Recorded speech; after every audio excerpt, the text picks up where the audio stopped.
Hi guys! Welcome back ulit sa ating channel. So ngayong araw po ay pag-uusapan natin ang 7 tanyag ng mga masuswerteng pamahiin at ang kanilang kakatuwa, nakakatuwa at hindi inaasahang pinanggalingan.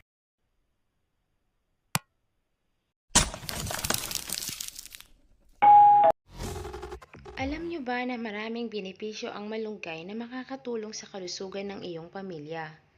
Ang malunggay ay talagang isang superfood. Isa ang malunggay sa kilalang pinakahitik sa benepisyo para sa katawan o kalusugan ng pamilya. Mayaman ito sa bitamina at sustansya ang dahon ng malunggay, na kilala rin sa tawag na moringa. Ito ay mainam para sa mga bata at pati na rin sa mga mami. Marami nang gumagamit nito para sa mga gamot at pati na rin sa mga ulam. Pero alam nyo ba na hindi gaano kilala o sikat ang gulay na ito lalo na sa mga bansa sa kanluran? Pero sa Pilipinas, nagsimula nang malaman ng mga nutritionist, doktor at mga paaralan ang benepisyo ng malunggay. Isa na ito sa tinuturing na superfood ngayon.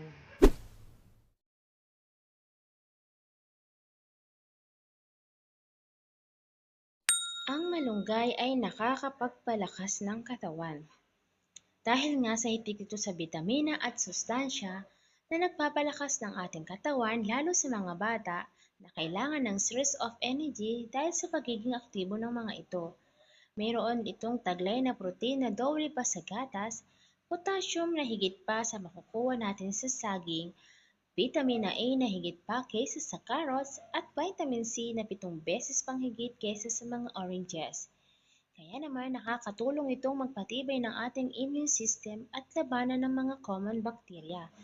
Mayaman din ito sa calcium, kaya't rekomendado ito na kainin o higupin ang sabaw nito ng mga nanay na nagpapasuso ng kanilang sanggol para mas maging hitik sa bitamina ang gatas ng ina.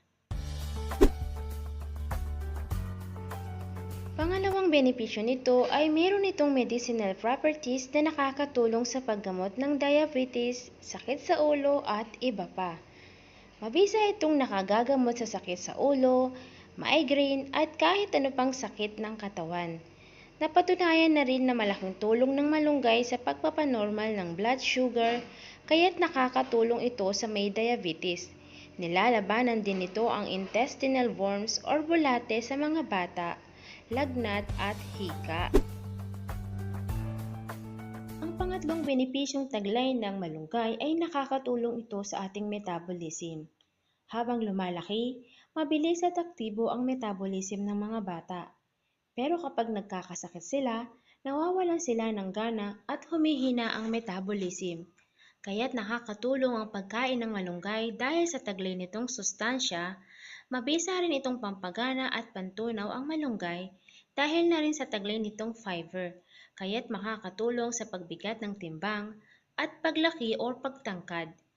Mayaman din ito sa fiber at amino acid kaya't napapatibay nito ang cell development ng isang bata, habang ito ay nakakatulong din sa anumang digestive problem tulad ng hyperacidity at ulcer. Kung gusto mo namang mabawasan ang iyong timbang lalo na sa pagkapanganak, malunggay din ang dapat isahog sa kinakain dahil itik ito sa fiber. Ang mabilis na metabolism kasi ay makakatulong sa pagtunaw ng mga hindi kailangang fats o taba sa ating katawan. Ang pang-apat na benepisyong taglay ng malunggay ay masisiguro nito ang kalusugan ng atay at kidney. Mayroon din kasing detoxifying potential ang dahon ng malunggay, kaya't nakakatulong ito sa atay at kidney natin. Lalo na kung mahilig kang kumain ng mga pagkaing maalat at mga junk food, malunggay ang tumutulong para ma-detoxify ang ating katawan. Panglima, mabisa rin itong panlaban sa mga impeksyon. Kilala rin ang dahong ito sa taglay nitong anti-inflammatory properties, lalo na sa powder form. Mabisang panlaban o panggamot sa ubo at sipon at iba pang minor na infection sa ating sistema, pati na rin ang pagpapahupa ng sakit at maga ng mga joints at tendons. Protektado din ng malunggay ang ating mga mata.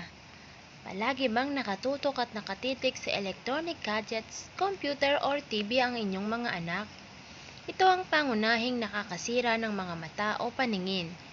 Mayaman ang malunggay sa bitamina A, kaya siguradong makakatulong ito sa kalusugan ng mga mata.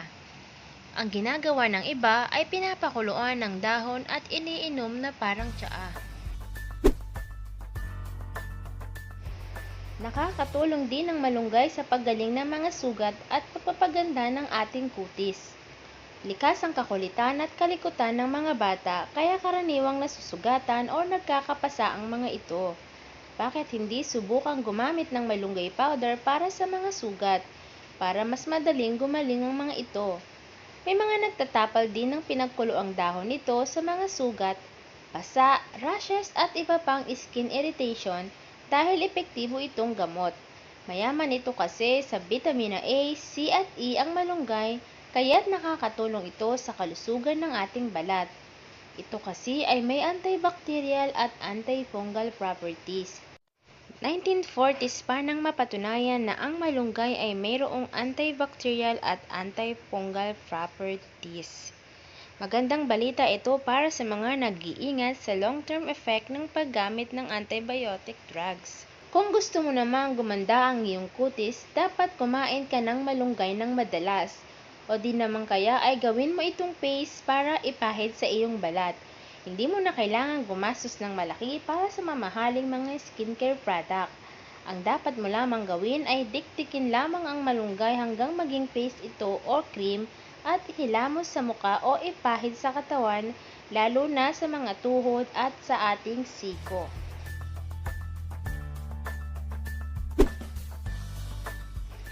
Pati mood swings ay napapawi o nababawasan dahil sa malunggay.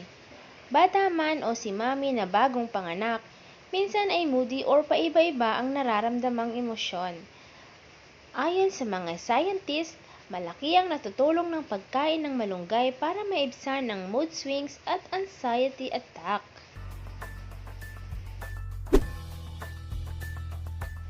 Ang isa pang benepisyong hatid ng malunggay bukod sa nakakaganda ng kutis, nakakapagpaganda rin ito ng ating buhok.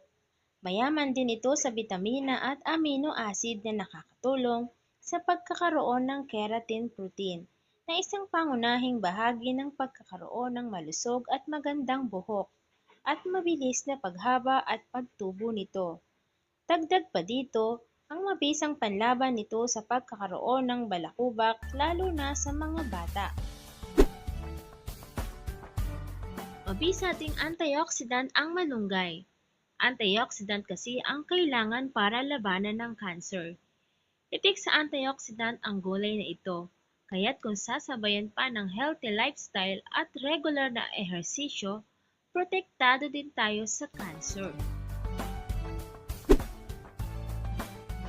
Bisa din ang malunggay para sa ating reproductive health.